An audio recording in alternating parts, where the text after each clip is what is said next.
네 놈이 로칸이군. 캄보디아 북동부 산악지대, 폐쇄된 구리 광산 깊숙한 곳에서 두 사람이 마주 서 있습니다. 한 명은 20년간 대한민국을 지켜온 UDT 특임단 중령, 다른 한 명은 이 지역에서 가장 악명 높은 인신매매 조직의 보스였어요. 서연의 차가운 눈빛 속에는 지난 며칠간의 절망과 분노가 응축되어 있었습니다. 동생 태주를 찾기 위해 홀로 떠난 위험천만한 여정의 끝에서 마침내 모든 악의 근원과 마주한 거였죠. 로카는 여전히 여유로운 표정이었어요. 자신의 영역에서만큼은 무적이라고 믿고 있었거든요. 하지만 그는 몰랐습니다. 자신 앞에 선 여인이 얼마나 위험한 존재인지를. 윤태주, 내 동생 이름이야. 아, 그 건방진 놈. 다른 애들 보호한다고 설치던 녀석 말이야? 고마워하라고. 내 동생 덕분에 내가 돈을 많이 벌었거든. 그 잔인한 비웃음에 서연의 마지막 이성마저 날아가 버렸습니다. 태주가 다른 피해자들을 지키려다 당했던 끔찍한 일들, 여기저기 입에 담기도 힘들 만큼 동생의 망가진 모습, 그리고 그것을 조롱하는 로칸의 모습이 서연을 분노로 가득 채웠죠. 내 가족을 건드린 걸 후회하게 해줄게. 서연의 목소리에는 냉기가 서려 있었어요. 로카는 처음으로 두려움을 느꼈습니다. 지하시설 곳곳에서 가득 울려 퍼지는 총성. 과연 서연은 동생의 복수를 완성하고 무사히 탈출할 수 있을까요? 그리고 이 위험한 작전의 진짜 결말은 무엇일까요? 충격적인 이야기 함께 들어보겠습니다. 그 전에 잠깐, 오늘의 이야기는 어딘가에서 희망을 기다리는 분들에게 힘이 되고자 전하는 이야기입니다. 구독과 좋아요와 함께 따뜻한 말씀 부탁드리겠습니다. 서울 용산구 국방부 청사 지하 3층. 차가운 형광등이 콘크리트 벽면을 하얗게 비추는 가운데 작전회의실에는 긴장감이 흘렀어요. 대형 스크린에는 북방 해역의 상세한 지도가 펼쳐져 있었고 붉은 점들이 적군의 예상 침투로를 표시하고 있었죠.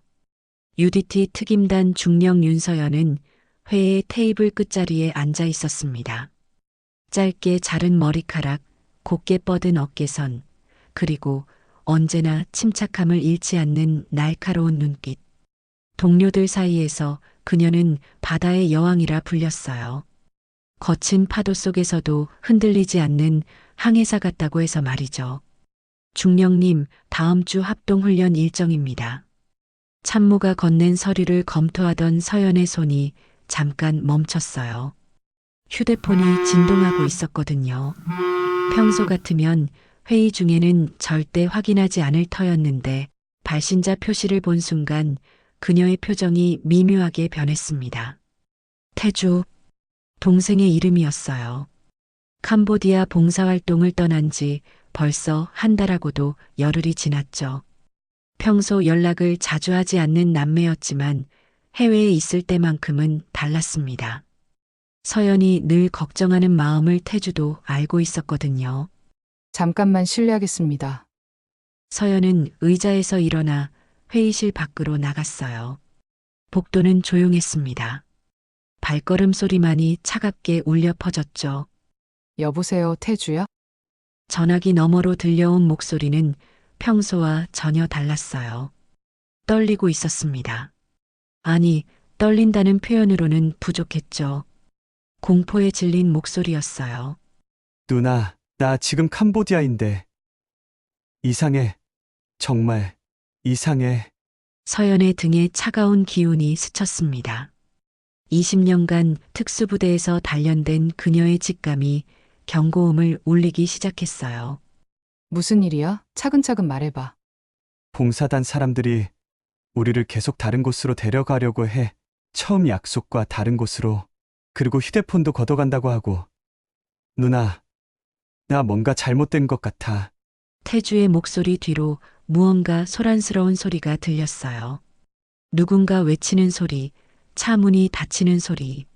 태주야, 지금 정확히 어디에? 누나, 나는 뚜뚜뚜 전화가 끊어졌습니다. 서연은 즉시 다시 걸어봤어요. 하지만 전화는 받지 않았습니다. 한 번, 두 번, 세 번. 계속 같은 음성만 들렸죠. 현재 이 전화는 받을 수 없는 상황입니다. 손에 든 휴대폰이 미끄러질 뻔했어요.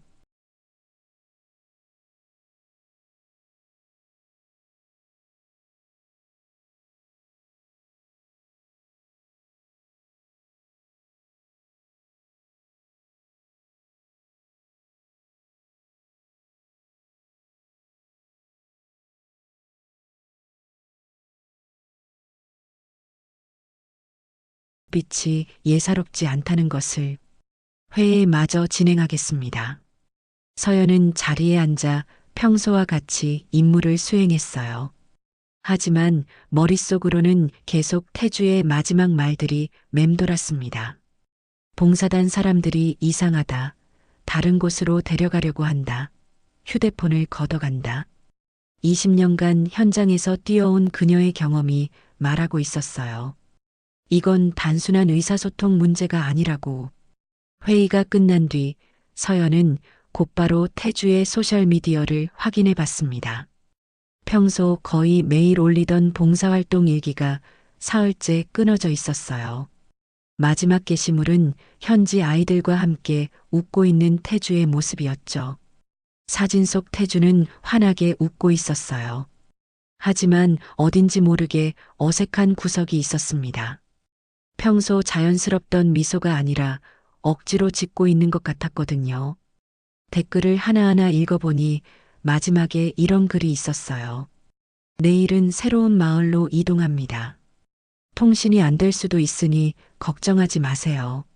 하지만 그 댓글이 올라온 지 벌써 나흘이 지났죠. 아무리 오지라고 해도 이상했어요. 서연은 외교부 영사과에 전화를 걸었습니다. 캄보디아에서 활동 중인 한국인 봉사단체 현황을 파악할 수 있나요? 어떤 단체인지 정확한 명칭을 알려주시면. 그게 정확한 단체명을 모르겠어요. 제 동생이 참여한 건데. 그렇다면 본인이 직접 연락을 취해 보시는 게 연락이 안 되니까 문의드리는 거 아니겠습니까? 서연의 목소리가 높아졌어요. 평소 감정을 잘 드러내지 않는 그녀로서는 드문 일이었죠. 죄송합니다만 개별 봉사활동자의 구체적인 일정까지는 저희가 파악하기 어려운 상황입니다. 전화를 끊은 서연은 주먹을 꽉 쥐었어요. 공식 루트로는 한계가 있다는 걸 깨달았죠. 그때 후배인 정미소 대위가 조심스럽게 다가왔습니다. 선배님 괜찮으세요? 표정이. 미소야. 서연은 주변을 살피더니 작은 목소리로 말했어요. 잠깐 밖에서 이야기 좀 하자. 비상계단까지 가서야 서연은 상황을 설명했습니다. 미소는 진지한 표정으로 듣더니 이런 말을 했어요. 선배님 혹시 그 지역이 캄보디아 북동부 지역인가요? 왜? 미소는 잠깐 망설이더니 입을 열었습니다. 최근에 그 지역에서 한국인 대상 범죄가 증가하고 있다는 첩보가 있었어요. 공식 보고서에는 올라가지 않았지만 서연의 혈관에 차가운 것이 흘렀어요. 어떤 범죄? 인신매매입니다. 봉사활동이나 여행을 빌미로 젊은이들을 유인한 뒤 강제노동이나 장기밀매에. 미소는 말을 잇지 못했죠. 하지만 서연은 이미 상황을 파악했습니다. 그날 밤 서연은 잠들 수 없었어요. 태주의 목소리가 계속 귓가에 맴돌았습니다. 누나, 나 뭔가 잘못된 것 같아. 새벽 5시 서연은 침대에서 일어나 노트북을 켰어요. 캄보디아행 항공편을 검색하기 시작했죠.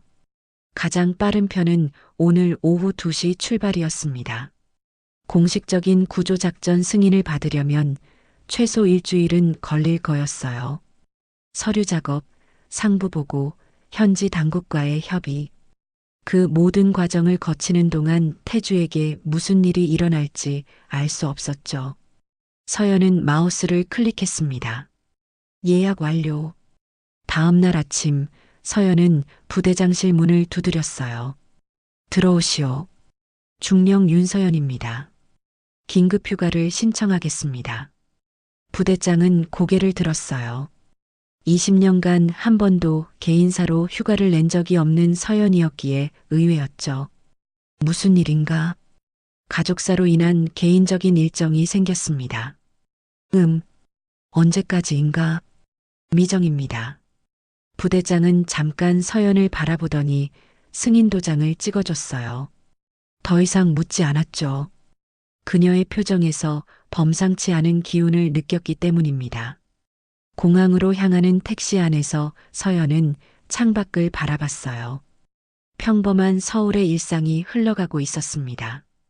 출근하는 사람들, 등교하는 학생들. 하지만 그 모든 게 다른 세계의 일처럼 느껴졌죠. 가방 안에는 군복 대신 민간인 옷가지들이 들어 있었어요. 그리고 하나 더.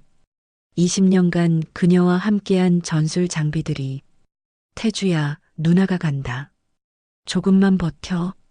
인천공항 출국장에서 서연은 마지막으로 태주에게 문자를 보냈습니다. 어디에 있든 살아있어라. 내가 반드시 찾아낼 테니까. 비행기가 이륙하는 순간 서연은 창밖에 한국 땅을 내려다봤어요. 점점 작아져가는 고향 땅. 하지만 그녀의 마음은 이미 캄보디아를 향해 달려가고 있었죠. 20년간 국가의 명령에 따라 움직여온 군인이었지만 이번만큼은 달랐습니다. 이건 명령이 아니라 선택이었어요. 누나로서의 선택. 기내에서 서연은 눈을 감고 마음속으로 되뇌었습니다. 작전명은 가족, 목적은 생還, 실패는 없다. 캄보디아 상공으로 접어들면서 비행기는 구름 속으로 사라져갔어요. 그리고 그 구름 너머에서 진짜 전쟁이 시작될 거였습니다. 푸놈펜 국제공항에 발을 내딛는 순간 서연은 이국 땅의 뜨거운 공기를 온몸으로 느꼈습니다. 습하고 무거운 대기가 폐 깊숙이 스며들었죠. 하지만 그녀에게는 그런 것들이 중요하지 않았어요. 오직 태주를 찾는 것만이 머릿속을 지배하고 있었으니까요. 공항에서 나와 택시를 탔습니다. 운전기사에게 센트럴 마켓으로 가달라고 했어요. 서연이 선택한 첫 번째 목적지는 푸놈펜 중심가의 재래시장이었습니다. 사람들이 많이 모이는 곳에서 정보를 수집하는 게 최우선이었거든요. 택시가 시내로 들어서자 거리의 풍경이 눈에 들어왔어요. 오토바이들이 차도를 가득 메우고 있었고 노점상들이 길가에 줄지어 서 있었죠. 그 사이사이로 관광객들과 현지인들이 뒤섞여 있었습니다. 센트럴 마켓은 생각보다 복잡했어요. 미로 같은 통로 사이로 온갖 상점들이 빼곡히 들어서 있었죠.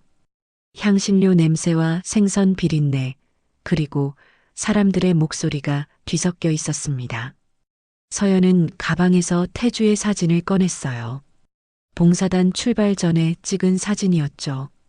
환하게 웃고 있는 태주의 모습이 지금은 더없이 소중해 보였습니다. 첫 번째 과일 상인에게 사진을 보여주며 태주를 본 적이 있는지 물어봤어요. 상인은 사진을 대충 보더니 무관심하게 고개를 저었습니다. 한국 남자들은 여기에 꽤 자주 온다며 다 비슷비슷하게 생겼다고 했죠. 두 번째 옷가게 주인도 마찬가지였어요. 한국 사람들이 자주 와서 어떻게 구별하느냐며 귀찮다는 듯 손사래를 쳤습니다. 세 번째, 네 번째. 계속해서 비슷한 반응들이 돌아왔어요. 서연의 마음은 점점 조급해졌습니다. 한국 관광객들이 많이 오는 곳이다 보니 태주의 사진만으로는 특별한 기억을 남기지 못했던 거죠. 2시간 가까이 시장을 돌아다녔지만 별다른 소득이 없었어요. 지쳐서 작은 음료수 가게에 앉아 쉬고 있을 때였습니다. 가게 주인인 할머니가 찬물을 내어주며 친절하게 말을 걸어왔어요. 주름살이 깊게 패인 얼굴이었지만 눈빛은 따뜻했죠. 서연이 동생을 찾고 있다고 말하며 다시 태주의 사진을 꺼내자 할머니는 안경을 쓰고 사진을 자세히 들여다봤어요. 그러더니 갑자기 표정이 밝아졌습니다. 어머, 이 청년 알아요. 정말 착한 아이였거든요. 할머니는 일주일 전쯤 자신이 무거운 물건을 옮기고 있을 때 태주가 도와줬던 이야기를 들려줬어요. 다른 한국 사람들은 그냥 지나갔는데 태주만은 달려와서 도와줬다고 했죠. 서연의 가슴이 뛰기 시작했어요. 그게 바로 태주다운 행동이었거든요. 할머니에게 그때 상황에 대해 더 자세히 물어봤습니다. 할머니의 표정이 점점 어두워졌어요. 태주가 혼자 있지 않았고 다른 사람들과 함께 있었다고 했습니다. 그런데 태주의 표정이 좋지 않았다며 뭔가 억지로 끌려다니는 것 같았다고 말했죠. 함께 있던 사람들에 대해 묻자 할머니는 더욱 조심스러워졌어요. 주변을 살피며 목소리를 낮추더니 이 동네에서 건드리면 안 되는 사람들이라고 했습니다. 서연이 간절하게 더 자세한 이야기를 부탁하자 할머니는 깊은 한숨을 쉬며 입을 열었어요. 로칸이라는 놈이 데려갔어요. 이 지역에서 제일 악질인 조직의 보스죠. 할머니의 말에 따르면 로칸은 젊은 외국인들, 특히 한국과 일본 사람들을 노리는 인신매매범이었어요. 봉사활동이라고 속여서 데려간 다음 강제 노동을 시키거나 더 끔찍한 일들을 한다고 했죠. 하지만 할머니는 더 이상 말하려 하지 않았어요. 로칸에 대해 말하는 것 자체가 위험하다는 듯 가게 안쪽으로 들어가 버렸습니다. 서연은 가게를 나와 시장 골목을 걸었어요.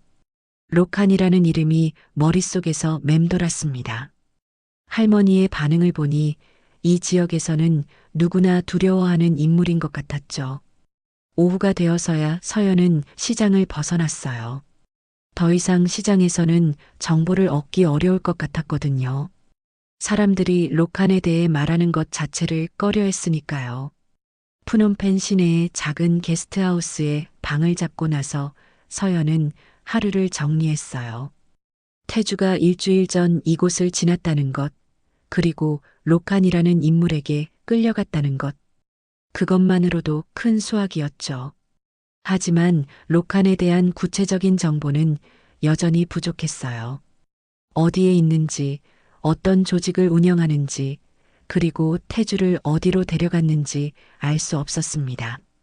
서연은 노트북을 켜고 인터넷을 검색해 봤어요. 하지만 로칸에 대한 공개된 정보는 거의 없었죠. 다만 캄보디아 인신매매 관련 기사들에서 몇 번 언급되는 내용들이 있었어요.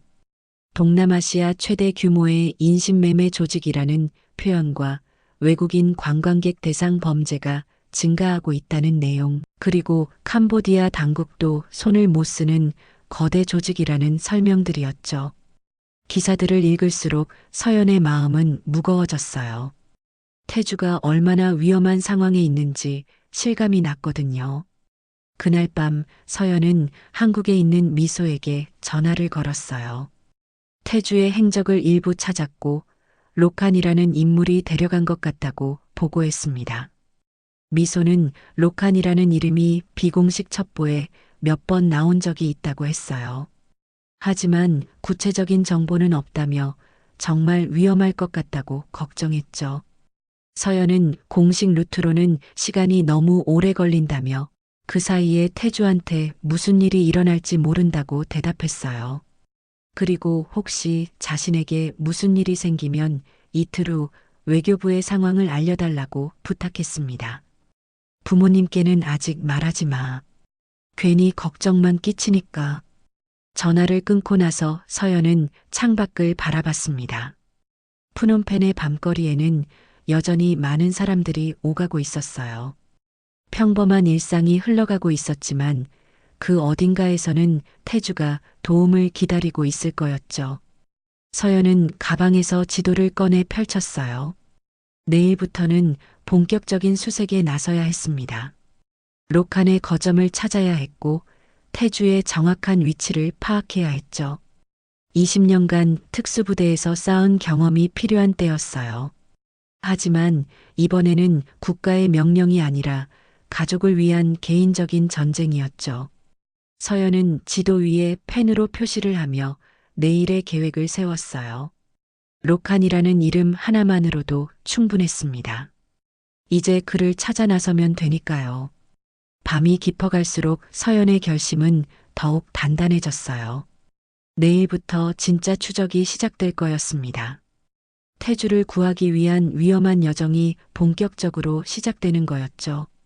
새벽 5시 서연은 잠에서 깼습니다. 사실 제대로 잠들지도 못했어요. 태주의 얼굴이 계속 떠올라서 말이죠. 차가운 물로 세수를 하고 간단한 아침을 먹은 뒤 그녀는 본격적인 정보 수집에 나섰습니다. 첫 번째 목적지는 푸놈펜 외곽의 빈민가였어요. 어제 시장에서 얻은 정보만으로는 부족했거든요. 록한에 대한 더 구체적인 정보가 필요했습니다. 택시를 타고 시내에서 30분 정도 떨어진 곳으로 향했어요. 점점 건물들이 낡아지고 도로도 비포장으로 바뀌었죠. 이런 곳일수록 입이 무거운 사람들이 많지만 동시에 진짜 정보를 가진 사람들도 있었습니다. 좁은 골목길을 걸으며 서연은 주변을 살폈어요.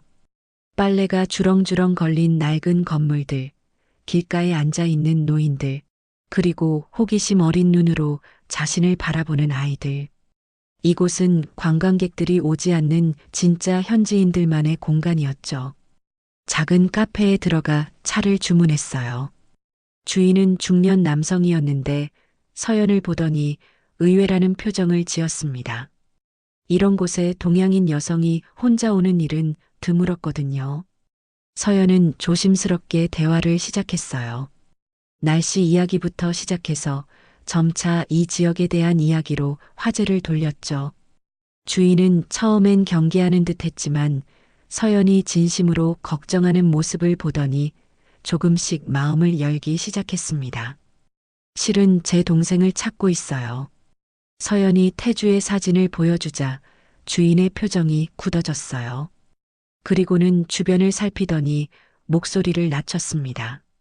이런 얘기 왜 물어보는 거야? 위험해. 하지만 서연의 간절한 눈빛을 본 주인은 결국 입을 열었어요. 록한이라는 이름을 들은 순간 그의 얼굴이 창백해졌죠. 이 지역 사람들에게 록한은 그야말로 공포의 대상이었습니다. 주인의 말에 따르면 록한은 단순한 범죄자가 아니었어요. 캄보디아 북동부 지역에서 거대한 네트워크를 구축하고 있는 조직의 우두머리였죠. 인신매매뿐만 아니라 마약, 무기 밀매까지 손을 뻗치고 있다고 했습니다. 특히 외국인들을 표적으로 삼는 이유는 몸값이 비싸기 때문이라고 했어요. 한국이나 일본 같은 부유한 나라 사람들은 가족들이 돈을 지불할 가능성이 높다는 거였죠. 하지만 돈을 받은 후에도 피해자들을 풀어주지 않는다는 게 더 끔찍한 부분이었습니다. 그럼 피해자들은 어떻게 되는 건가요? 서연의 질문에 주인은 고개를 저었어요. 더 이상 말하고 싶지 않다는 표정이었죠. 하지만 그 침묵이 오히려 더 많은 걸 말해주고 있었습니다. 오후에는 다른 지역으로 이동했어요. 메콩강 근처의 어촌 마을이었죠. 어제 할머니가 강 근처라고 했던 말이 계속 머릿속에 맴돌았거든요. 어촌 마을은 고요했어요. 낚시배들이 강가에 줄지어 정박해 있었고 어부들이 그물을 손질하고 있었죠. 서연은 선착장 근처의 작은 식당에 들어가 현지 음식을 주문했습니다. 식당 주인은 50대 여성이었어요. 서연이 한국에서 왔다고 하자 반가워하며 이런저런 이야기를 나누기 시작했죠. 그러다 자연스럽게 이 지역에 한국 사람들이 자주 오는지 물어봤어요. 주인의 대답은 예상과 달랐습니다. 한국 관광객들은 거의 오지 않는다고 했어요. 너무 외진 곳이라서 말이죠. 하지만 최근 몇 달 사이에 젊은 외국인들이 종종 목격됐다고 했습니다. 어떤 사람들이었나요? 글쎄요. 관광객 같지는 않았어요. 표정들이 너무 어두웠거든요. 주인의 말에 따르면 그 젊은이들은 대부분 트럭에 실려 강상류 쪽으로 향했다고 했어요. 그리고 한번 올라간 사람들은 다시 내려오는 걸 본 적이 없다고 했죠. 서연의 가슴이 조여왔어요. 태주도 그 트럭에 실려 강상류로 올라갔을 가능성이 높았거든요. 강상류에 뭐가 있나요? 예전에는 목재 작업장들이 있었는데 지금은 대부분 문 닫았어요.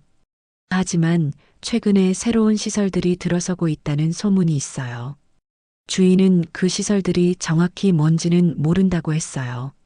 하지만 현지인들도 접근하지 못하게 막혀 있다고 했죠. 저녁 무렵 서연은 강변을 따라 걸었습니다. 석양이 메콩강 물 위에 붉게 반사되고 있었어요. 아름다운 풍경이었지만 서연의 마음은 전혀 평온하지 않았죠. 강상류를 바라보며 서연은 계획을 세웠어요. 내일은 직접 상류로 올라가 볼 필요가 있었습니다. 위험할 수도 있지만 다른 방법이 없었어요. 게스트하우스로 돌아가는 길에 서연은 이상한 기운을 느꼈습니다. 누군가 자신을 지켜보고 있다는 느낌이었어요. 20년간 특수부대에서 단련된 직감이 경고음을 울리고 있었죠. 자연스럽게 걸음을 늦추며 유리창에 비친 뒤쪽을 살펴봤어요. 과연 2명의 남자가 일정한 거리를 두고 따라오고 있었습니다. 서연은 골목길로 방향을 틀었어요. 따라오는 사람들이 있다면 확인해야 했거든요. 좁은 골목에 들어서자 발걸음 소리가 더 분명하게 들렸습니다. 갑자기 뒤에서 빠른 발걸음이 들렸어요. 서연은 재빨리 몸을 돌렸습니다. 2명의 남자가 빠른 걸음으로 다가오고 있었죠. 뭐 하는 사람들이에요? 서연이 영어로 물었지만 대답은 없었어요. 대신 그들 중 한 명이 주머니에서 뭔가를 꺼내려고 했죠. 바로 그 순간 서연의 몸이 움직였습니다. 첫 번째 남자의 손목을 잡아 비틀었어요. 날카로운 신음소리와 함께 그가 들고 있던 칼이 땅에 떨어졌죠.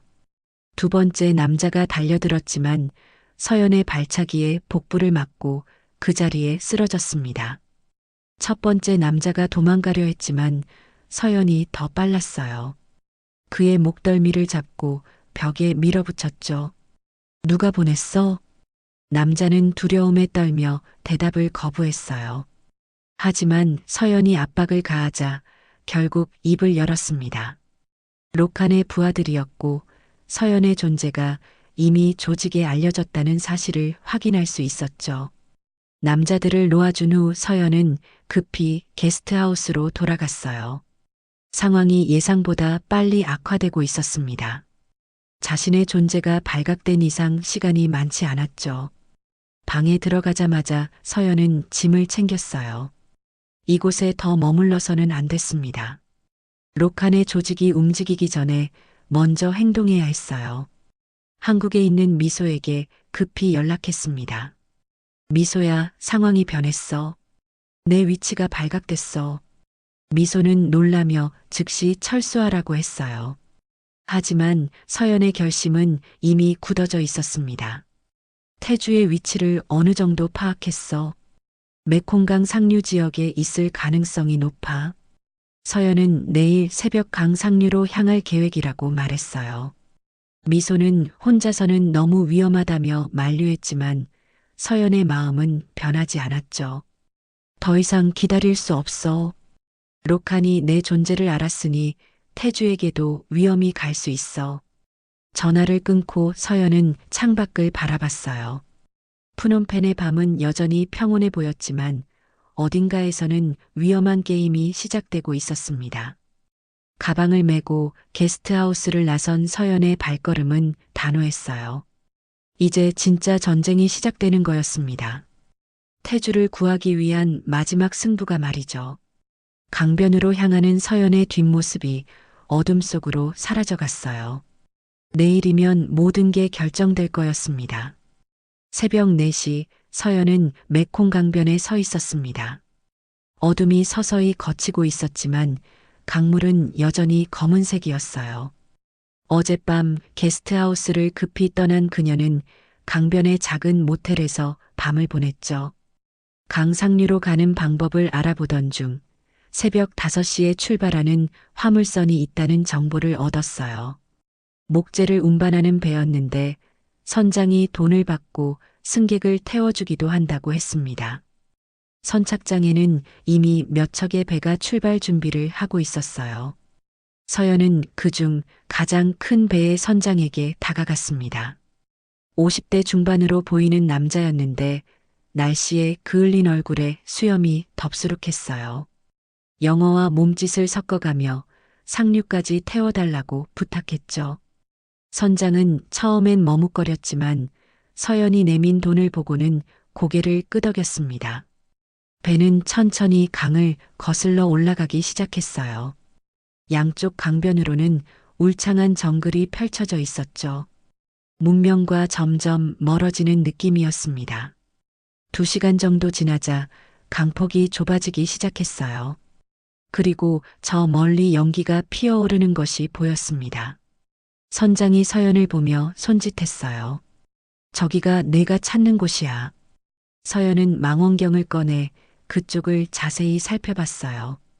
강변에 큰 건물들이 보였는데 겉보기에는 일반적인 목재 가공장 같았죠. 하지만 뭔가 이상했습니다. 건물 주변에 철조망이 쳐져 있었고 무장한 경비들이 순찰을 돌고 있었어요. 목재 가공장 치고는 경비가 너무 삼엄했죠. 저기서 내려주세요. 서연이 말하자 선장은 걱정스러운 표정을 지었어요. 위험한 곳이야. 거기 가면 안 돼. 하지만 서연의 결심은 확고했습니다. 선장은 마지못해 강변 근처의 작은 선착장에 배를 댔어요. 조심해. 그 사람들은 정말 나쁜 놈들이야. 서연은 선장에게 감사 인사를 하고 배에서 내렸습니다. 선장은 걱정스러운 눈빛으로 서연을 바라보다가 배를 돌려 돌아갔어요. 혼자 남겨진 서연은 주변을 살폈습니다. 정글로 둘러싸인 이곳은 완전히 고립된 공간이었어요. 도움을 요청할 곳도 도망갈 곳도 없었죠. 오전 내내 서연은 시설 주변을 정찰했어요. 나무 위에 올라가 망원경으로 관찰하기도 하고 강변을 따라 이동하며 다른 각도에서 살펴보기도 했습니다. 점심 무렵 큰 트럭 한 대가 시설로 들어오는 것을 봤어요. 트럭 뒤쪽에서 사람들이 내리는 게 보였는데 모두 젊은 외국인들이었죠. 그들의 모습은 명백히 억지로 끌려온 사람들 같았습니다. 서연의 가슴이 뛰기 시작했어요. 태주도 저런 식으로 이곳에 끌려왔을 가능성이 높았거든요. 오후 2시쯤 서연은 시설 뒤편의 철조망 근처로 접근했어요. 경비원들의 순찰 패턴을 파악한 후 안전한 타이밍을 노렸죠. 철조망을 조심스럽게 뚫고 시설 안으로 침입했습니다. 20년간의 특수부대 훈련이 빛을 발하는 순간이었어요. 시설 내부는 생각보다 컸어요. 여러 동의 건물이 있었는데 그중 일부에서는 기계 돌아가는 소리가 들렸죠. 하지만 다른 건물들은 조용했습니다. 서연은 가장 조용한 건물부터 살펴보기로 했어요. 창문을 통해 안을 들여다보니 충격적인 광경이 펼쳐졌습니다. 수십 명의 젊은이들이 좁은 공간에 갇혀 있었어요. 대부분 동남아시아계였지만 백인과 동아시아계도 섞여 있었죠. 모두 지친 표정으로 바닥에 앉아 있었습니다. 서연은 그들 중에서 태주를 찾으려 했어요. 하지만 거리가 너무 멀어서 얼굴을 정확히 구분할 수 없었죠. 다른 창문으로 이동해서 다시 살펴봤습니다. 그때 한 구석에서 익숙한 실루엣을 발견했어요. 태주였습니다. 서연의 심장이 터질 것 같았어요. 태주는 다른 사람들과 마찬가지로 바닥에 앉아 있었는데 얼굴이 많이 상해 있었죠. 하지만 분명히 살아 있었습니다. 서연은 즉시 구출 작전을 계획하기 시작했어요. 하지만 문제가 있었습니다. 태주가 있는 건물 앞에는 무장한 경비원 2명이 서 있었거든요. 해가 저물어 가자 서연은 결단을 내렸어요. 밤을 기다려서 구출 작전을 실행하기로 한 거죠. 오후 6시쯤 시설에 변화가 생겼어요. 검은색 고급 승용차 한 대가 들어왔는데 차에서 내린 사람을 보고 서연은 긴장했습니다. 그 사람은 다른 직원들과는 확연히 달랐어요. 양복을 입고 있었고 다른 사람들이 모두 고개를 숙여 인사했죠. 아마 로칸일 가능성이 높았습니다. 그 남자는 태주가 있는 건물로 향했어요. 서연은 더 가까이 접근해서 상황을 지켜봤습니다. 건물 안으로 들어간 그 남자의 목소리가 들렸어요. 영어로 뭔가 지시를 내리고 있었는데 내용이 심상치 않았죠. 한국 놈은 따로 분리해. 오늘 밤 다른 곳으로 옮긴다. 서연의 온몸에 소름이 돋았어요. 태주를 다른 곳으로 옮긴다는 얘기였죠. 오늘 밤이 마지막 기회일 수도 있었습니다. 저녁 8시 서연은 마지막 점검을 했어요. 가방에서 필요한 장비들을 꺼내 몸에 착용했습니다. 야간 투시경, 로프, 그리고 비상용 무기들까지. 밤 10시가 되자 시설의 조명 대부분이 꺼졌어요. 경비원들의 수도 줄어들었죠. 서연에게는 절호의 기회였습니다. 그림자처럼 움직이며 태주가 있는 건물에 접근했어요. 경비원 한 명이 건물 앞에서 졸고 있었는데 서연은 조용히 그의 뒤로 다가가 기절시켰습니다. 건물 뒤편 창문을 통해 내부로 침입했어요. 안은 생각보다 어두웠지만 야간 투시경 덕분에 모든 게 선명하게 보였죠. 태주는 구석에서 다른 젊은이 몇 명과 함께 있었어요. 서연이 조심스럽게 다가가자 태주가 고개를 들었습니다. 처음엔 환상인 줄 알았던 태주는 서연을 보고 눈을 크게 뜨더니 입을 막았어요. 다른 사람들이 깰까 봐서였죠. 태주야, 누나가 왔어. 서연의 속삭임에 태주의 눈에서 눈물이 흘러내렸어요. 하지만 기쁨도 잠깐, 태주는 급히 서연에게 손짓했습니다. 누나, 위험해요. 여기서 나가세요. 하지만 서연은 이미 결심을 굳혔어요. 태주의 손목에 묶인 줄을 풀어주며 일어서라고 했죠. 같이 나가자. 그때 갑자기 건물 밖에서 소란스러운 소리가 들렸어요.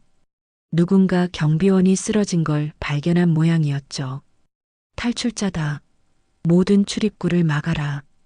거친 목소리가 밤 공기를 가르며 울려 퍼졌습니다. 서연과 태주를 둘러싼 상황이 급변하고 있었어요.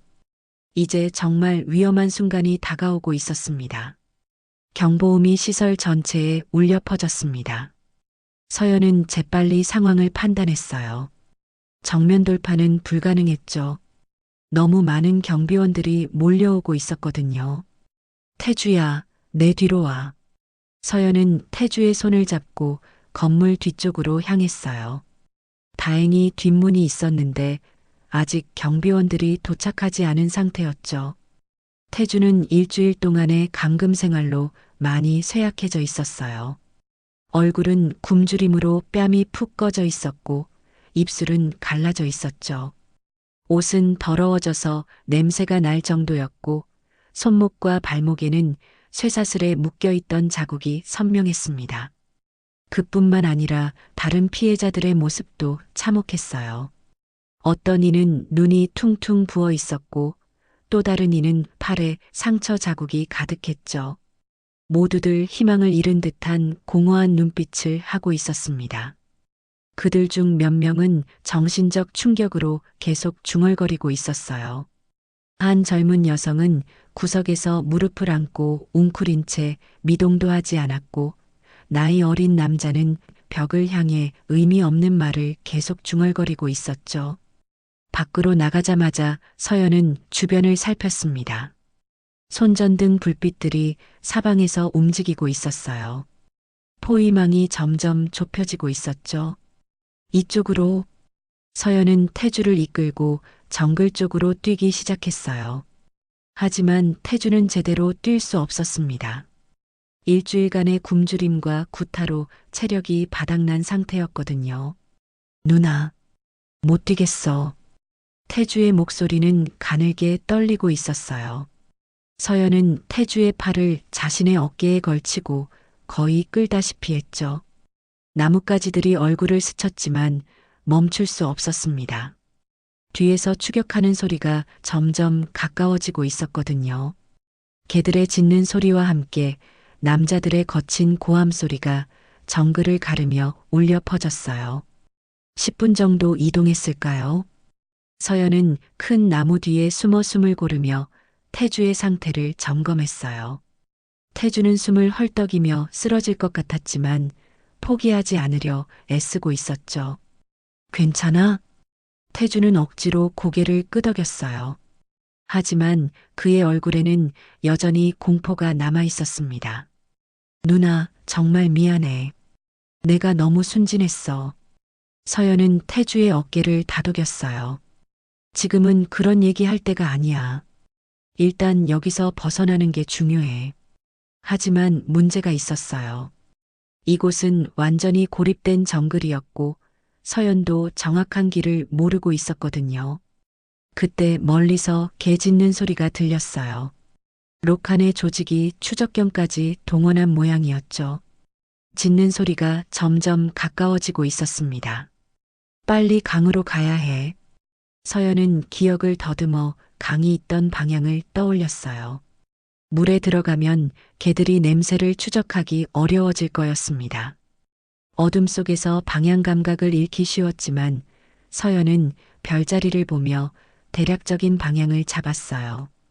20년간의 특수부대 훈련이 이런 때 빛을 발했죠. 누나, 난 괜찮으니까 먼저 가.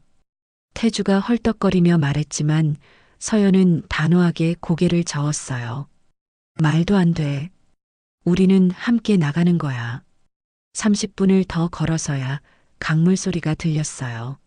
하지만 기쁨도 잠깐, 강변에는 이미 록한의 부하들이 진을 치고 있었습니다.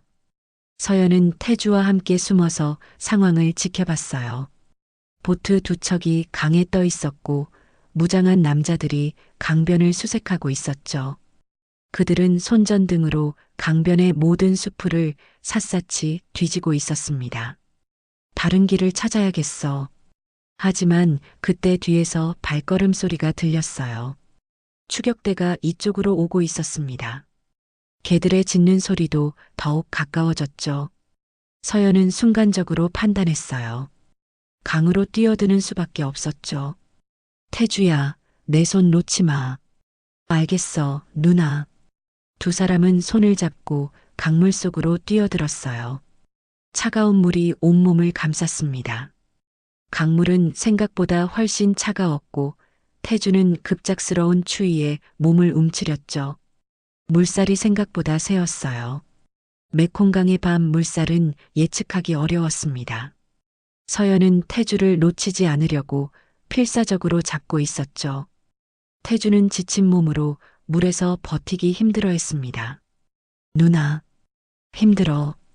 태주의 목소리에 절망감이 섞여 있었어요. 일주일간의 감금으로 체력이 바닥난 상태에서 차가운 강물을 헤쳐나가는 건 쉽지 않았죠. 조금만 더 버텨. 거의 다 왔어. 서연은 태주를 부축하며 강 반대편으로 헤엄쳤어요. 하지만 태주의 몸이 점점 무거워지고 있었습니다.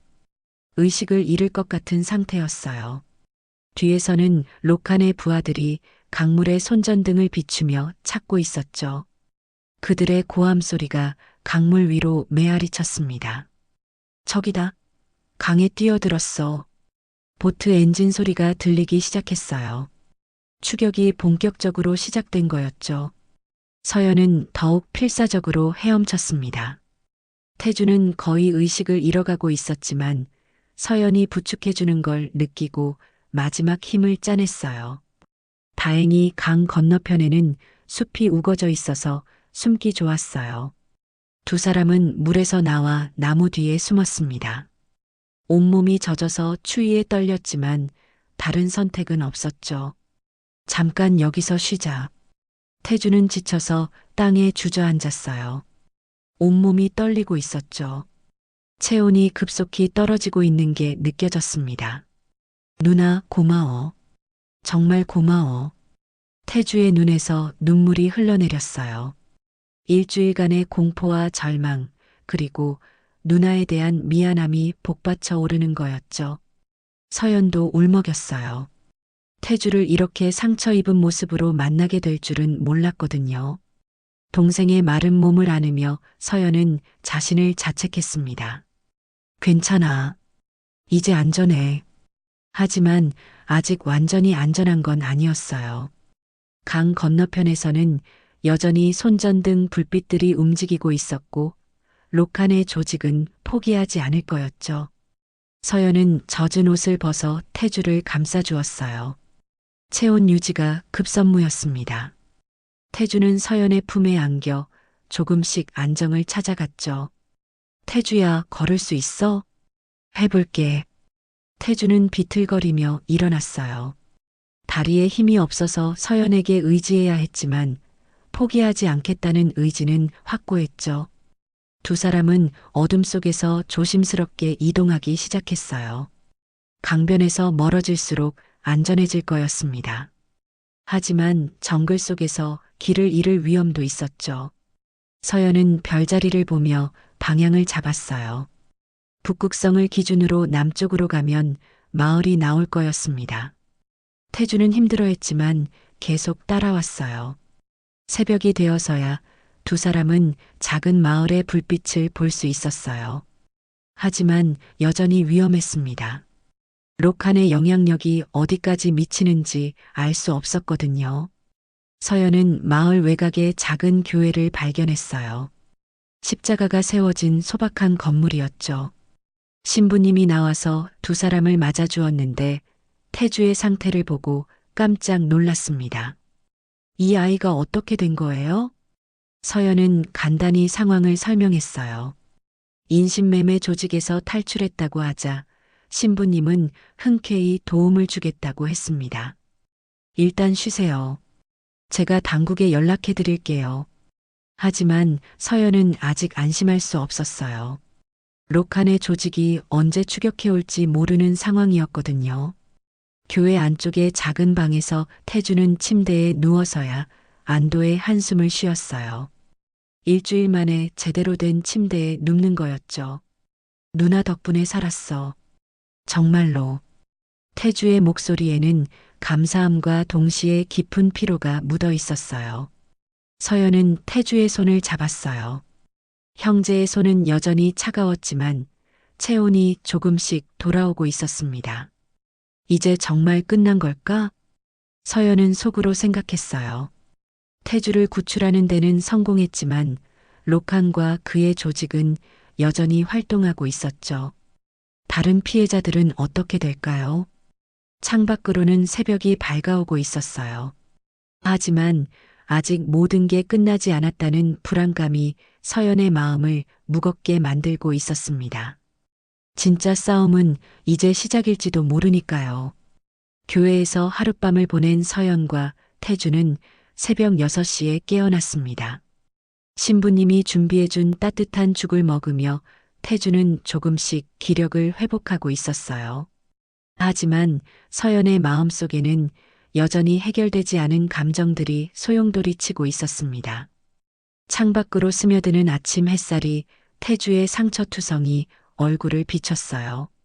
멍든 자국들이 여전히 선명했고 입술에 갈라진 상처도 아물지 않은 상태였죠.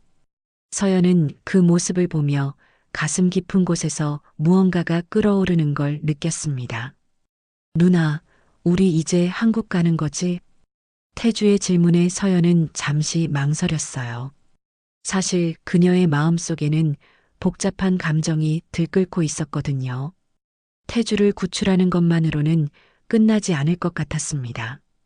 태주가 죽을 뻔한 그 순간들, 어둠 속에서 절망에 빠져 있었을 그 시간들을 생각하니 분노가 치밀어 올랐어요. 그리고 아직도 그 지옥 같은 곳에 갇혀 있을 다른 피해자들의 얼굴이 떠올랐죠. 그때 교회 밖에서 차 소리가 들렸습니다. 서연은 즉시 경계 태세를 취하며 창문 쪽으로 몸을 숨겼어요. 하지만 다행히 신부님이 부른 구급차였죠. 하얀 십자가 마크가 선명한 앰뷸런스가 교회 앞마당에 서 있었습니다.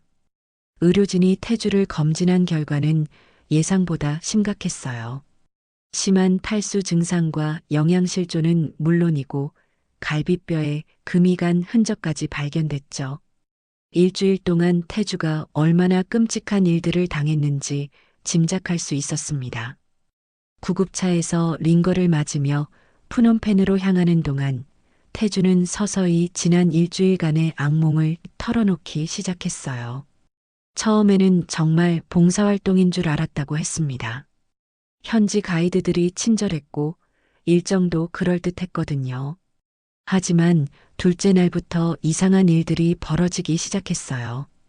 휴대폰을 일시적으로 보관한다며 수거해갔고 여권도 안전을 위해 맡아둔다고 했죠. 그리고 약속했던 학교 건설 현장이 아닌 전혀 다른 곳으로 이동했습니다. 트럭에 실려 이동하는 동안 태주는 불안감을 느꼈다고 했어요. 함께 온 다른 봉사자들도 비슷한 표정이었죠. 모두들 뭔가 잘못됐다는 걸 느끼고 있었지만 이미 통제권을 잃은 상황이었습니다.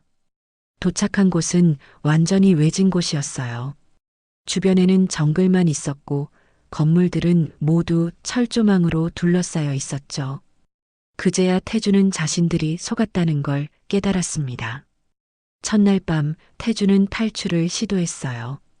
하지만 곧 붙잡혔고 본보기로 다른 피해자들 앞에서 구타를 당했죠.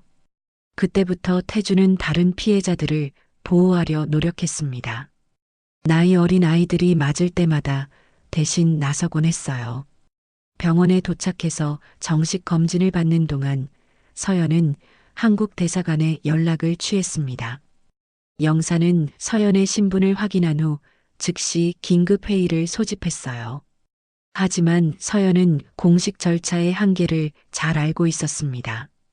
외교적 채널을 통한 수사 요청, 캄보디아 당국과의 협조, 국제 공조 수사, 이런 과정들을 거치는 동안 로카는 모든 증거를 인멸하고 다른 곳으로 이동할 거였어요.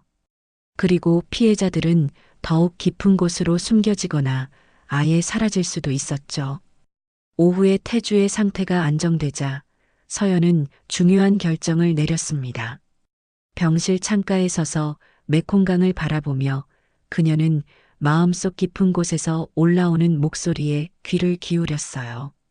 20년간 군복을 입고 살아온 그녀였지만 지금 이 순간만큼은 개인적인 감정이 앞섰습니다. 태주를 구하는 것만으로는 충분하지 않았어요. 로칸이라는 악마와 그의 조직을 완전히 뿌리 뽑아야 했습니다. 그날 저녁 서연은 특별한 연락을 취했어요. 오래된 동료에게 보낸 암호화된 메시지였죠. 박도현이라는 이름의 남자였습니다. UDT 특임단에서 함께 복무했던 선배이자 파트너였어요. 박도현은 제대 후 캄보디아에서 민간 보안 컨설턴트로 일하고 있었습니다. 겉으로는 기업체 보안 업무를 담당하고 있었지만 실제로는 이 지역의 각종 범죄 조직들을 감시하고 있었어요. 밤 10시 푸놈펜 시내의 한적한 카페에서 두 사람이 만났습니다. 박도연은 서연을 보자마자 그녀의 표정에서 무언가 비범한 기운을 느꼈어요. 태주는 무사한가? 살아는 있어. 하지만 서연은 태주의 상태와 지난 며칠간의 일들을 간략하게 설명했어요. 박도연은 조용히 듣더니 테이블 위에 두꺼운 파일을 올려놓았습니다. 파일 안에는 로칸과 그의 조직에 대한 상세한 정보들이 들어있었어요. 조직도, 거점지도, 주요 인물들의 사진, 그리고 활동 패턴까지. 박도연이 몇 년간 수집한 정보였죠. 로칸의 진짜 본거지는 내가 갔던 곳이 아니야. 박도연이 지도 위의 한 지점을 가리켰어요. 국경 근처의 산악지대였습니다. 거기가 진짜 심장부지. 폐쇄된 구리 광산을 개조해서 만든 요새 같은 곳이야. 서연은 지도를 자세히 살펴봤어요. 그곳은 정말 험난한 지형이었습니다. 접근하기도 어렵고 탈출하기는 더더욱 어려운 곳이었죠. 박도연은 계속해서 충격적인 정보들을 공개했어요. 록한의 조직은 단순한 인신매매 집단이 아니었습니다. 강제노동, 장기밀매, 마약 제조까지 손을 뻗치고 있는 거대한 범죄 조직이었어요. 특히 장기밀매 부분이 가장 충격적이었습니다. 젊고 건강한 피해자들을 대상으로 불법 장기 적출을 하고 있다는 정보였죠. 태주도 언제 그런 끔찍한 일을 당할 뻔했는지 모르는 상황이었습니다. 혼자서는 불가능해. 나도 함께 갈게. 박도연의 제안은 서연에게 큰 힘이 됐어요. 하지만 동시에 부담이기도 했죠. 이건 개인적인 복수였는데 동료까지 위험에 빠뜨릴 수는 없었거든요. 두 사람은 밤새도록 치밀한 계획을 세웠어요. 록한의 본거지는 천연 요새나 다름없었지만 완벽한 방어는 존재하지 않았습니다.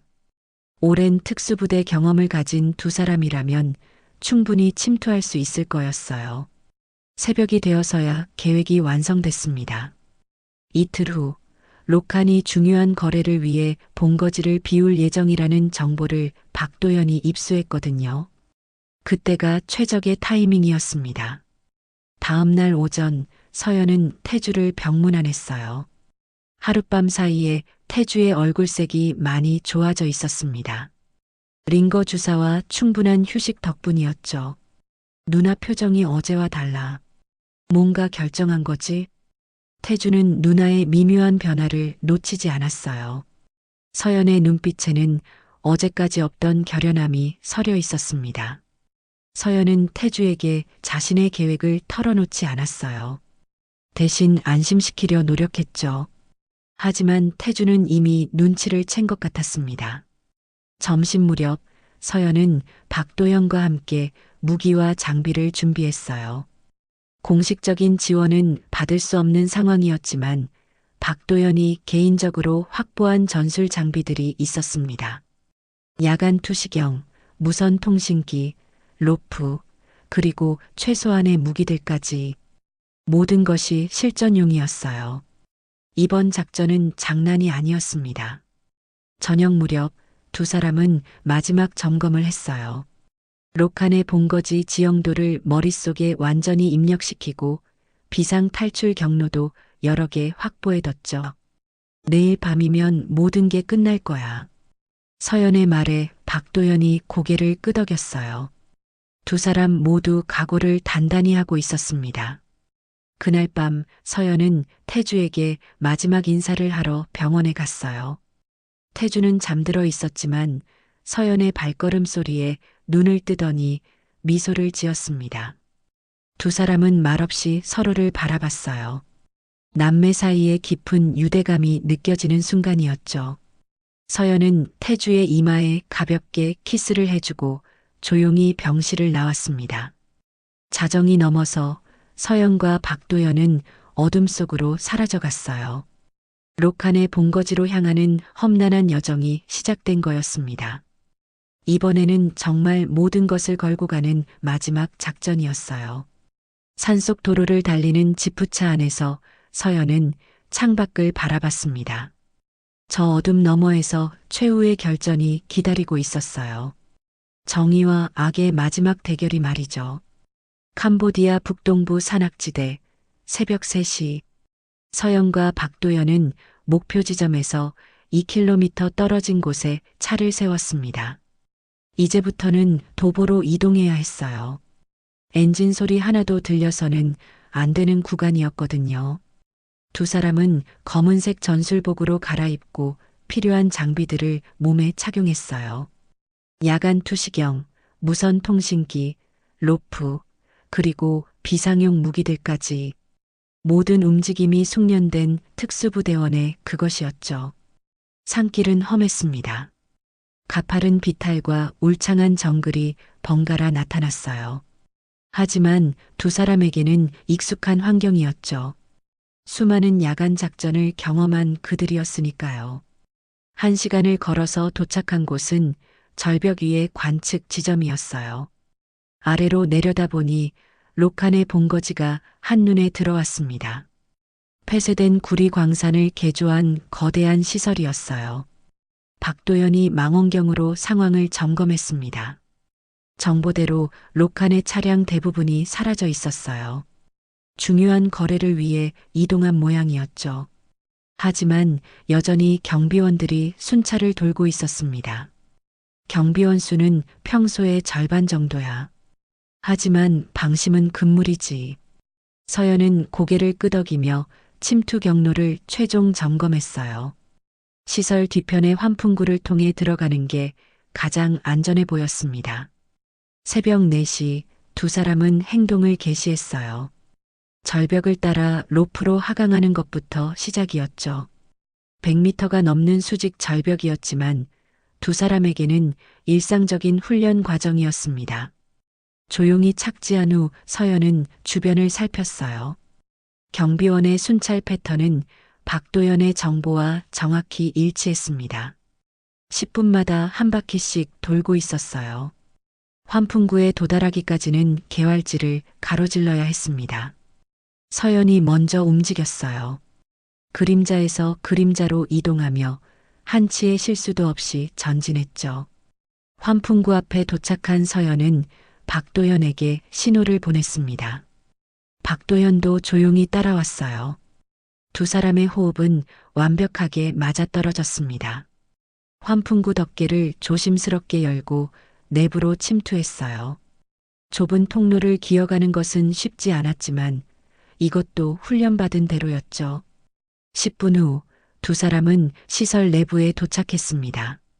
복도는 어둠에 쌓여 있었고 간헐적으로 들리는 기계음만이 이곳이 가동 중임을 알려주고 있었어요. 서연은 야간 투시경으로 주변을 살펴봤습니다. 복도 양옆으로 여러 개의 방들이 있었는데 그중 일부에서는 사람의 기척이 느껴졌어요. 첫 번째 방의 문을 조심스럽게 열어봤습니다.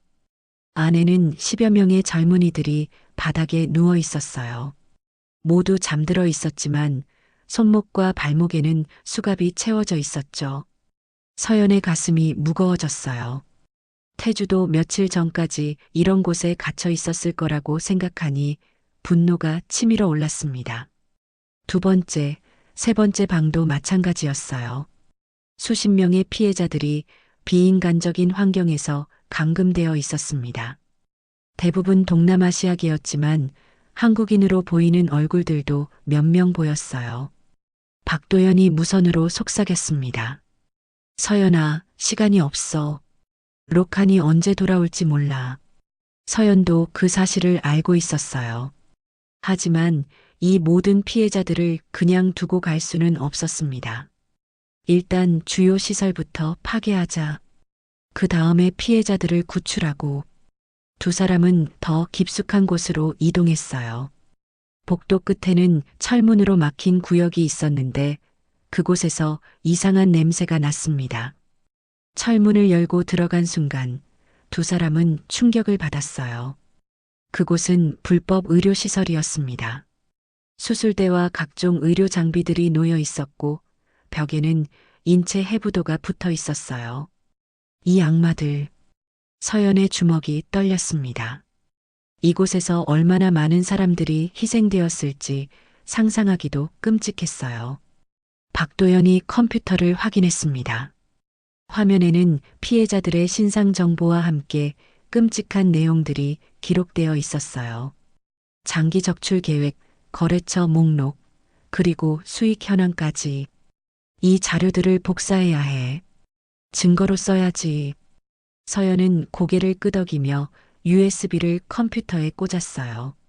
하지만 그때 갑자기 밖에서 소란스러운 소리가 들렸습니다. 뭔가 이상해. 환풍구가 열려 있어. 경비원이 침입 사실을 발견한 모양이었어요. 곧 경보음이 시설 전체에 울려 퍼졌습니다. 들켰어. 빨리 나가자. 하지만 서연은 움직이지 않았어요. 아직 자료 복사가 끝나지 않았거든요. 조금만 더. 박도연이 문 쪽을 지키며 상황을 주시했어요. 복도에서 발걸음 소리가 점점 가까워지고 있었습니다.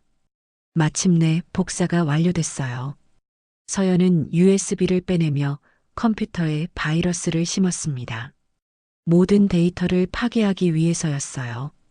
이제 가자. 두 사람은 다른 출구를 찾아 이동했어요. 하지만 이미 시설 곳곳에서 경비원들이 몰려오고 있었습니다.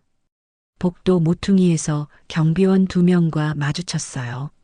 서연이 재빠르게 달려들어 한 명을 제압했고 박도연이 다른 한 명을 처리했죠. 비상구는 어디야? 박도연이 지도를 확인했어요. 건물 서쪽에 비상구가 있었지만 그곳까지 가려면 피해자들이 갇힌 구역을 통과해야 했습니다. 피해자들을 놔두고 갈 수는 없어. 서연의 말에 박도연도 동의했어요. 두 사람은 다시 감금 구역으로 향했습니다. 첫 번째 방의 문을 열고 피해자들을 깨웠어요. 처음에는 경계하던 그들도 서연이 한국어로 말하자 안도의 표정을 지었습니다.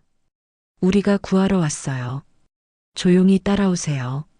하지만 피해자들은 너무 많았고 그들 중 일부는 제대로 걸을 수도 없는 상태였어요. 모든 사람을 한 번에 대피시키기는 불가능했습니다. 그때 건물 입구에서 차 소리가 들렸어요. 로칸이 돌아온 모양이었습니다. 큰일 났어. 로칸이 왔어. 박도연의 말에 서연은 빠르게 판단했어요. 모든 피해자를 구출하는 것은 현실적으로 불가능했지만 최소한 이 끔찍한 시설만큼은 파괴해야 했습니다. 폭탄 있어? 수류탄 2개 정도. 충분해. 주요 시설을 폭파하고 최대한 많은 사람을 데리고 나가자. 두 사람은 신속하게 행동했어요. 박도연은 의료시설에 폭탄을 설치했고 서연은 피해자들을 비상구로 안내했습니다. 하지만 그때 복도 끝에서 총성이 울렸어요.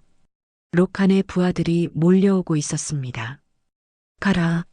나는 여기서 시간을 벌게. 박도연이 소리쳤지만 서연은 고개를 저었어요.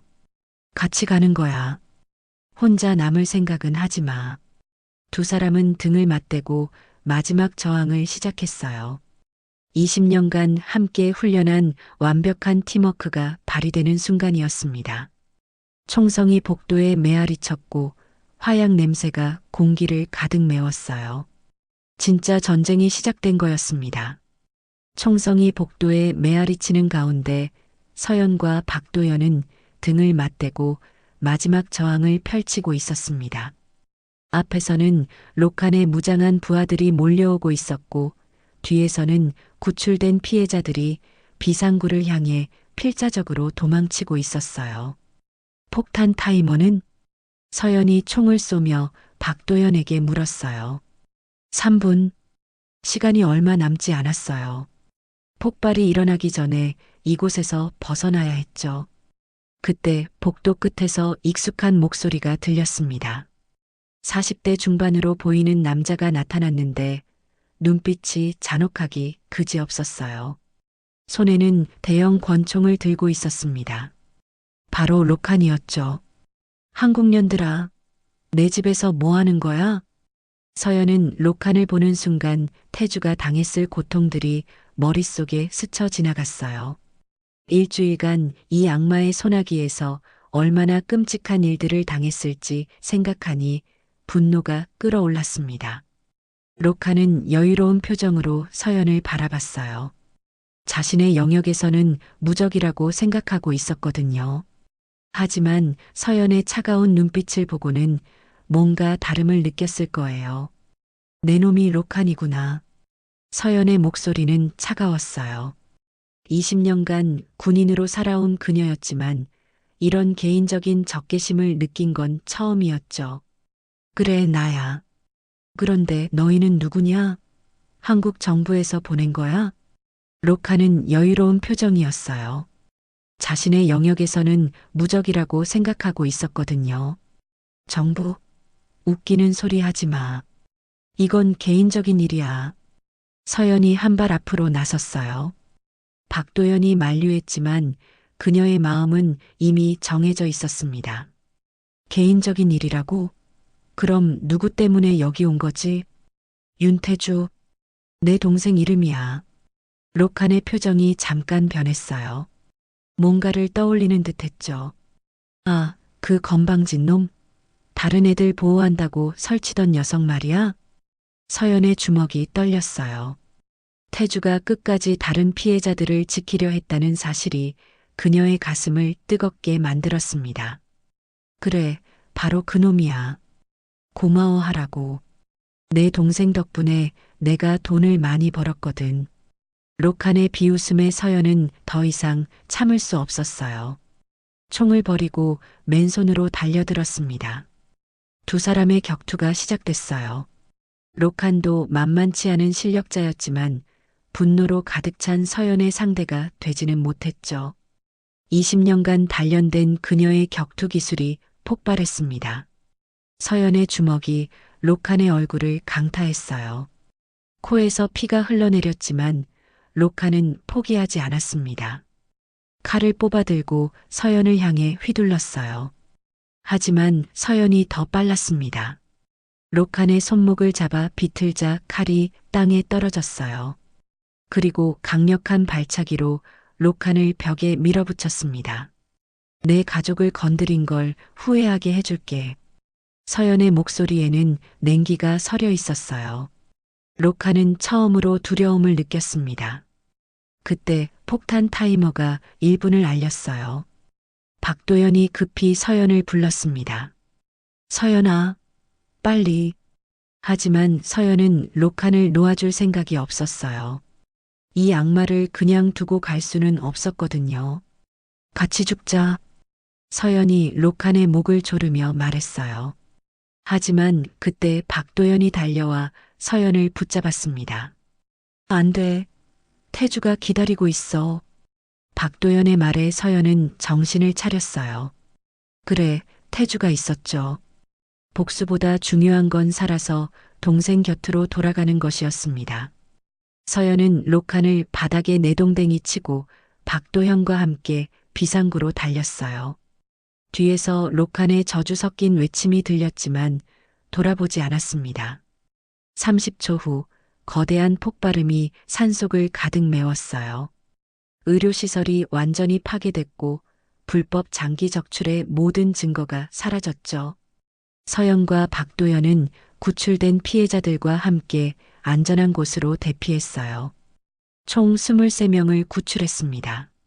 모든 피해자를 구하지는 못했지만 최선을 다한 결과였어요. 일주일 후 푸놈펜의 한국 대사관에서 기자회견이 열렸습니다.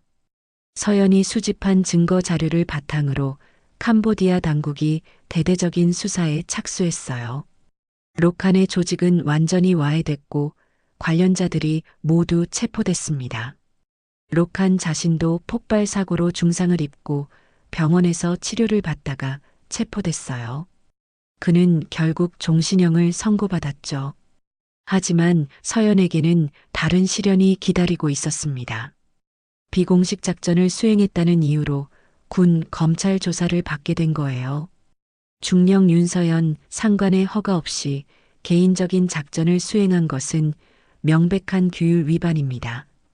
검찰관의 차가운 목소리가 신문실에 울렸어요. 서연은 담담하게 대답했습니다. 후회하지 않습니다. 제가 하지 않았다면 더 많은 피해자가 생겼을 거니까요. 신문은 며칠간 계속됐어요. 징계는 불가피해 보였습니다. 하지만 그때 뜻밖의 일이 일어났어요. 구출된 피해자들과 그 가족들, 그리고 국제인권단체들이 서연을 지지하는 성명을 발표한 거예요. 언론도 그녀를 영웅으로 부르기 시작했죠. 태주도 기자회견에서 증언했어요. 제 누나는 명령 때문에 간 게 아니에요. 사람을 구하기 위해 간 거예요. 군복을 입었지만 그보다 먼저 인간이었던 거죠. 여론이 완전히 서연의 편으로 기울었어요. 결국 군 당국은 서연에게 징계 대신 특별 공로상을 수여했습니다. 국가의 명예를 높이고 인도주의를 실천한 공로라는 사유였어요. 시상식에서 서연은 조용히 말했습니다. 군복을 벗어도 내 사명은 남습니다. 그리고 서연은 예상치 못한 결정을 발표했어요. 명예제대를 신청한 거였습니다. 20년간 군인으로 살았지만 이제는 다른 방식으로 사람들을 도우고 싶습니다.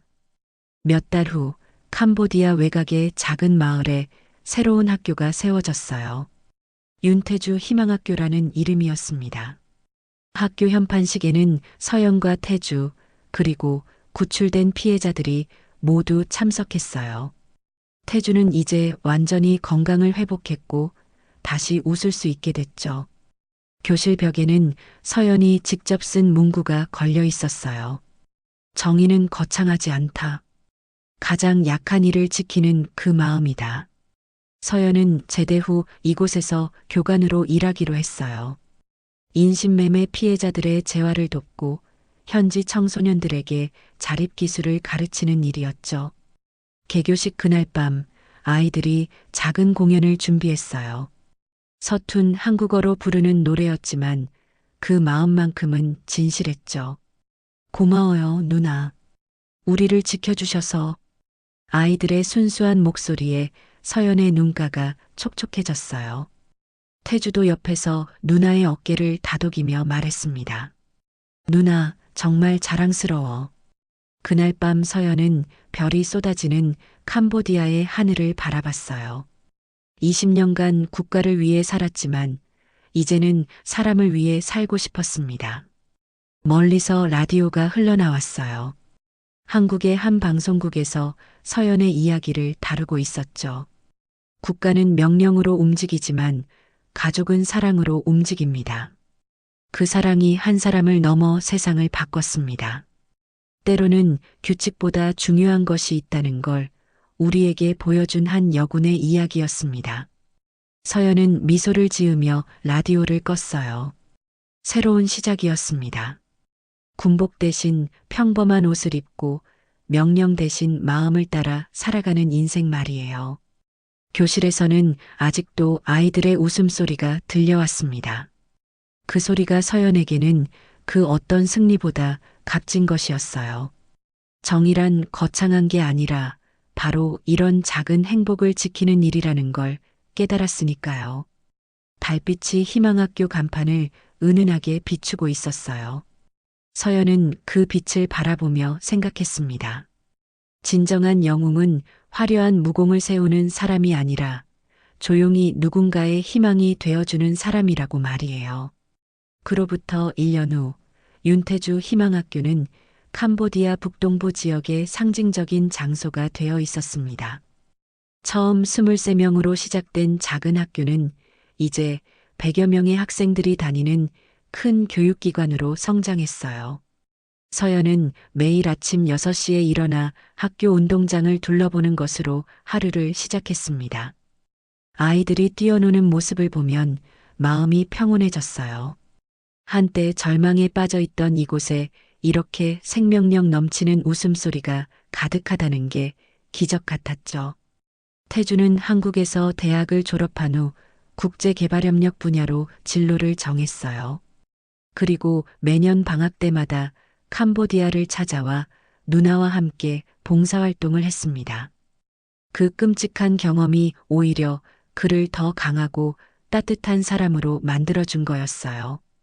박도연은 서연과 함께 이 지역의 보안 컨설팅 회사를 설립했습니다. 겉으로는 일반적인 사업이었지만 실제로는 인신매매나 아동 착취 같은 범죄를 척결하는 일을 하고 있었어요. 두 사람의 경험과 네트워크가 많은 사람들을 구하는데 도움이 되고 있었죠. 로카는 여전히 감옥에서 종신형을 복역 중이었어요. 그의 조직이 완전히 해체된 후 이 지역의 인신매매 범죄는 현저히 줄어들었습니다. 서연이 수집한 증거 자료는 국제 수사기관들이 비슷한 조직들을 추적하는데 중요한 자료로 활용되고 있었어요. 구출된 피해자들 중 많은 이들이 새로운 삶을 시작했습니다. 미라는 이제 캄보디아 정부의 인권 담당관으로 일하고 있었고, 민주는 한국으로 돌아가 사회복지사가 되어 해외 봉사활동에 참여하고 있었어요. 한국에서는 서연의 이야기가 영화로 제작되기도 했습니다. 하지만 서연은 그런 관심보다는 조용히 자신의 일에 집중하고 싶어 했어요. 진짜 영웅은 스포트라이트를 받는 사람이 아니라 어둠 속에서 묵묵히 누군가를 돕는 사람이라고 생각했거든요. 정미소 대위는 서연의 뒤를 이어 여군들의 롤모델이 되었어요. 그녀는 종종 후배들에게 서연의 이야기를 들려주며 말했습니다. 진정한 군인은 명령에만 복종하는 사람이 아니라 옳은 일을 위해 용기를 내는 사람이라고 말이죠. 여러분, 오늘 들려드린 이야기는 여기서 마무리됩니다. 한 여군이 동생을 구하기 위해 떠난 여행이 결국 수많은 사람들의 삶을 바꾼 이야기였어요. 하지만 이건 단순한 감동 실화가 아닙니다. 지금도 현실에서 벌어지고 있는 일들이거든요. 최근 캄보디아에서 일어나고 있는 일련의 사건들을 보면서 많은 분들이 충격을 받으셨을 거예요. 높은 수익을 약속하며 젊은이들을 유혹하는 사기범들, 그리고 그 뒤에 숨어 있는 조직적인 범죄의 실체 말이죠. 쉽게 돈을 벌 수 있다는 달콤한 유혹에 속아 떠난 젊은이들이 결국 돌이킬 수 없는 상황에 빠지는 현실, 그들의 가족들이 겪는 절망과 고통, 이 모든 게 바로 우리 앞에 펼쳐진 현실입니다. 서연의 이야기는 픽션이지만 그 속에 담긴 아픔은 지금도 계속되고 있어요.